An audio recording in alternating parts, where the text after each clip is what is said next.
Bonjour, j'espère que vous allez bien, c'est Nozaris. Pour une nouvelle vidéo, je vous montre mes pellicules argentiques et mes appareils photo argentiques. Donc, c'est la première fois que j'ai commencé l'argentique, ça faisait 3 mois. Je connaissais pas avant, mais je voulais déjà commencer en 2020. J'aime bien le grain, en fait, dans les photos. Cette particularité dans les photos, c'est le grain. Donc, c'est ça qui m'a donné envie de faire de l'argentique. Lors de mon voyage en Guadeloupe, j'avais demandé à ma grand-mère si elle avait un appareil photo argentique, parce que tous les grands-mères, ils ont des appareils photo argentiques dans leur grenier qu'ils n'utilisent pas, qui sont inutilisables. Donc, si on pouvait les réutiliser pour une question d'écologie un peu, tu vois. Je voulais un peu utiliser son appareil argentique, ce qu'elle n'avait pas. J'ai regardé plein de vidéos sur l'argentique. Il y en a plein de chaînes vidéos sur l'argentique où ils montrent leur pellicule, comment, quel appareil acheter. Parce qu'il y a plusieurs types d'appareils. Moi, c'est une shoot. Il y a les réflexes argentiques.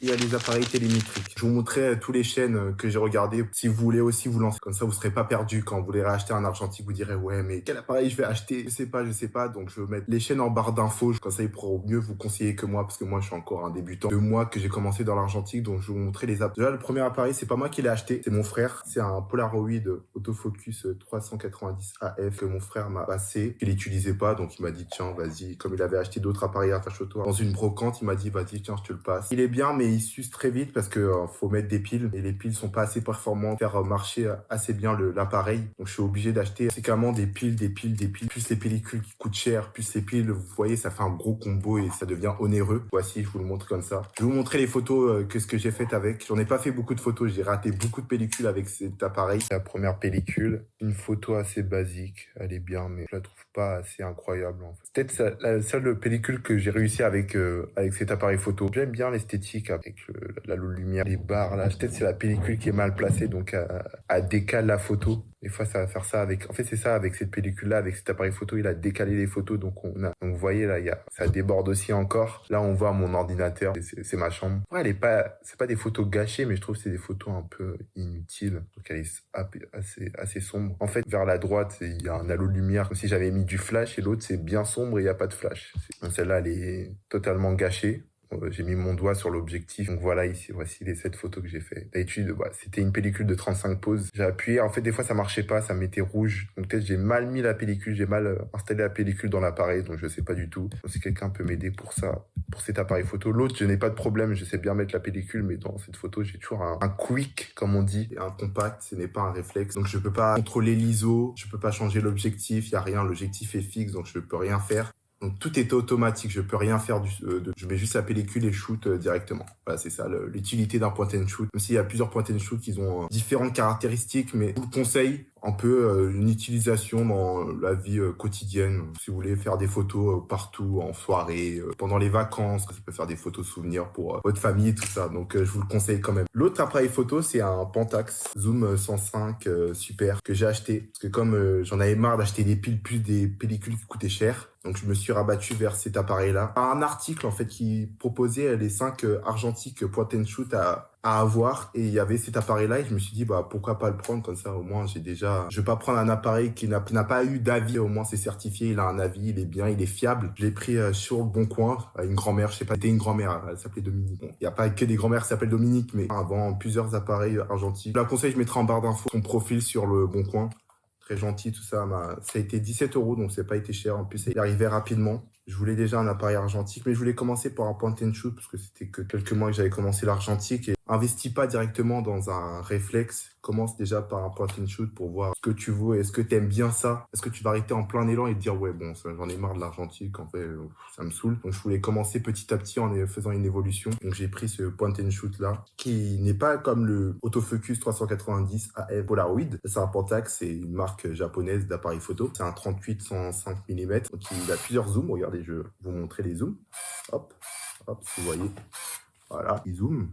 Voilà. Là, on est en 105 mm. Le photographier à 90 mm, 75, 65, 55, 46, 8 mm. Et hop. Voilà. Donc, je vous montre comme ça aussi. Donc, voilà. Et je vous montrerai les photos que j'ai fait aussi sur une première pellicule. Les photos sont bonnes. La deuxième pellicule que j'ai faite récemment, je crois que c'était le 24 mai. J'avais plus rien à faire. Bah, je suis sorti et j'ai fait. Je dis, vas-y, je vais faire des photos dans la rue, comme ça. C'est une pellicule, quelques endroits dans ma vie. J'ai photographié, j'ai fait un petit shoot. Là, un petit côté artistique. Vous voyez l'album de Billie Eilish, petite EP qu'elle a fait avec ses trois titres, la guitare son TV. Ça me fait penser à cette photo-là, avec beaucoup de grains. Genre, on sait pas c'est quelle forme ça a. Même si on sait que c'est un arbre, on voit le tronc ici, mais vous voyez, c'est assez flou, c'est mal détaillé, donc c'est Ça, j'aime bien avec le contraste aussi, avec les deux bâtiments qui sont quinconces, les nuages très éclairés, très blancs. Là, j'aime moins. On voit le mur du collège là qui gâche tout. En fait, si j'avais pris la photo de droite, très droite, elle serait parfaite. Là, j'aime bien. C'est un peu street art. Je me pensais au Amsterdam. Celle-là aussi, j'aime bien. Avec cette lumière aussi là, c'est un peu sombre avec les feuillages. Il manque juste un avion qui passe le bâtiment qui est grand, géant. C'est un contre-plongée. Il était géant en fait. Lui, j'aime moins. Avec le pont. T'es droit. C'est comme la photo avec le mur du collège. Ce serait la même chose. Si j'étais droit, elle serait parfaite. Ça, j'aime bien parce qu'elle me fait penser aux murs qu'on voit vous voyez dans les fêtes foraines là, les murs on voit à travers et c'est à l'infini. Si on nous voyait en plusieurs fois. Bah, je trouve que cette photo, c'est la même chose. C'est le chemin. Et pareil, il y a toujours des buissons.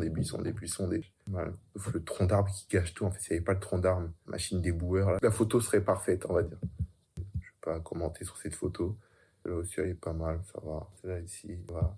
Elle est pas mal. Parce que si j'avais pris la photo, la voiture en entière, c'était une dame qui m'a pris en photo, j'avais demandé de vas-y, je lui ai dit, est-ce que, vas-y, je finis par ces photos-là de moi, avec cette chemise et ce pantalon près de chez moi. Celle-là, elle est moins bien. Celle-là, c'est la meilleure. Hein. Pour moi, le sourire, c'est bien détaillé, on voit que c'était bien, rien n'est flou. Donc voilà, c'était les deux pellicules que j'ai fait avec le Polaroid et l'autre avec le Pentax. Et c'était avec une pellicule noir et blanc, Taga Photo. La première fois, je fais le truc et j'étais surpris quand j'ai vu les photos. Ceux qui savent pas comment je développe mes photos, c'est chez Nation Photo, Placement. Je développe toutes mes pellicules. Donc, ça fait 2 pellicules que j'ai développées chez eux et je trouve que c'est rapide. Je crois aujourd'hui, cette pellicule que j'ai faite il y a pas longtemps pour la Pentax avec la Pentax, la première pellicule que j'ai fait avec ce premier appareil photo. Je l'ai reçue en 2 jours. Donc là, c'était la présentation de mes 2 appareils photo. Pour l'instant, je vais pas en acheter d'autres. Je vais voir si cette passion pour l'argentique va tenir. Donc j'essaye de poncer cet appareil photo au bout. J'essaye de faire plein de photos. Je vais faire plein de photos avec juste une troisième que je vais parler prochainement dans cette vidéo.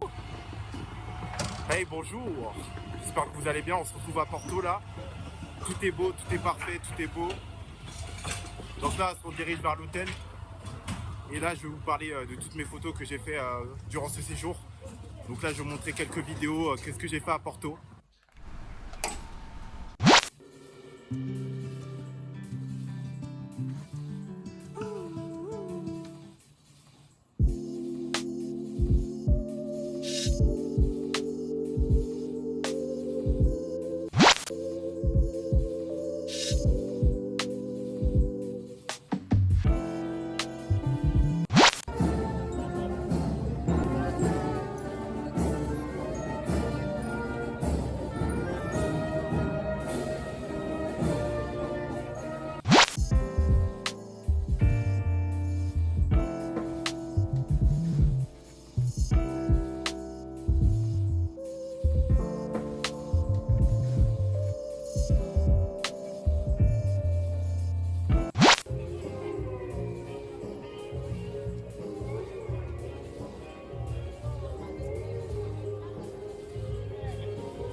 Pour la fin, même pas un petit mot. Ok, bon bah je vais m'envoyer. On se retrouve pour la suite de la vidéo à Porto pour une période de 2 semaines. Donc là, je séjourne dans un Airbnb qui est hyper moderne. Et ce que je trouve un peu dans les apparts, sont un peu des pépites, c'est que ça se trouve toujours dans des coins paumés. Quand t'arrives sur le lieu, tu te dis, ah mais putain, c'est là où on va séjourner. Et quand tu ouvres la porte, tu te dis, oh putain, mais c'est une aubaine. Comment on a trouvé ça? Et c'est dans un coin paumé. Et en plus, il n'y a aucun bruit, donc c'est vraiment calme, c'est spacieux.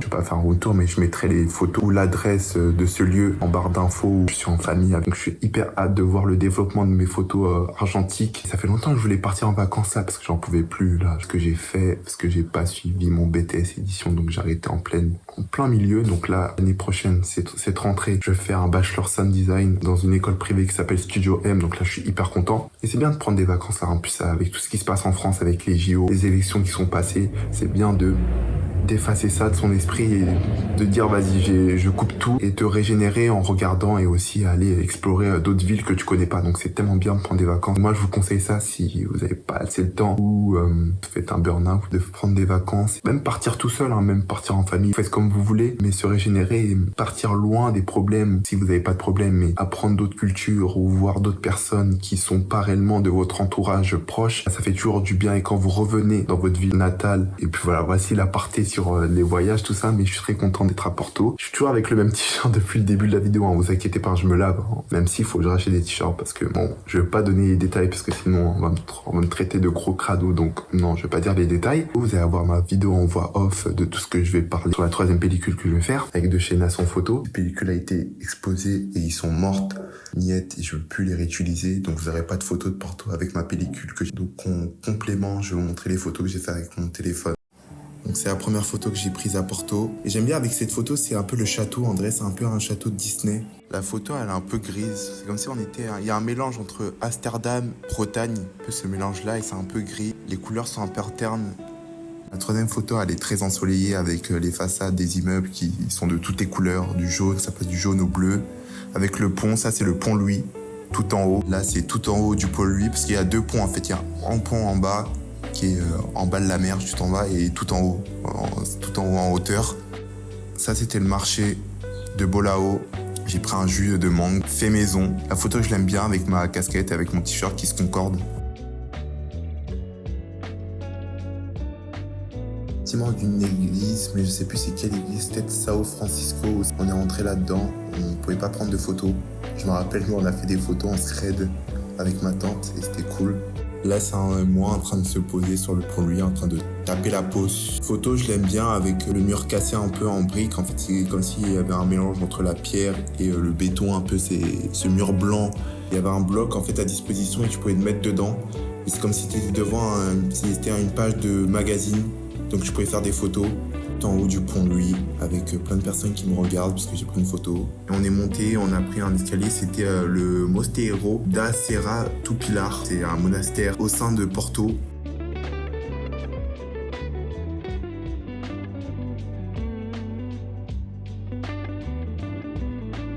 C'est un piano, vous voyez, c'est logique. C'était dans une cave à vin en fait, tout en haut, et il y avait un bar.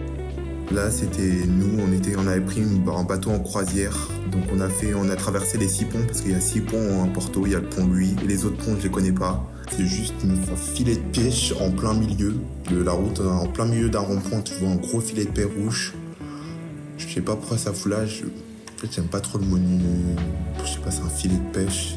Mais comme ils aiment bien, un peu Porto, c'est la ville du poisson, des sardines, de la dorade, donc c'est un peu logique qu'il y a un filet de pêche, mais je trouve que c'est hyper moche. C'est au plein milieu et à côté t'as la plage. Là on est à Londres, on est perdu à Londres. Là c'est une cabine téléphonique. C'est juste une photo un peu artistique avec plein de stickers qui sont collés dessus.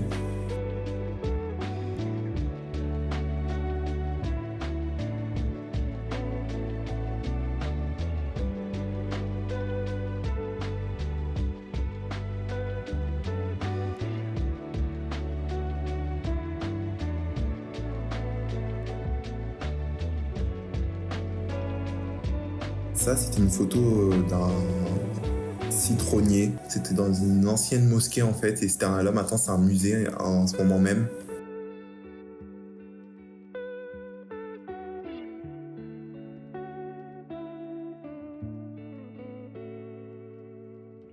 C'est une librairie où a été inspiré J.K. Rowling pour son livre Harry Potter. Mais l'entrée est hyper chère. Donc, vous faites pas avoir si vous venez là-bas. Ça coûte 5 € en fait pour entrer. Et en fait, t'es remboursé si t'achètes quelque chose dans la librairie. En fait, vraiment, c'est ceux qui sont vraiment fans d'Harry Potter que je trouve qui peuvent rentrer dans cette librairie, même s'il n'y a pas que des livres d'Harry Potter. Hier, cette dernière photo avec le pont, là on va toute la ville de Porto, en fait toute la ville Riviera. Mais sinon ça va, j'espère que vous allez bien aussi. Et on se retrouve pour une autre vidéo et c'est nos Aris. Portez-vous bien et passez des bonnes vacances et une bonne rentrée. Et abonnez-vous aussi.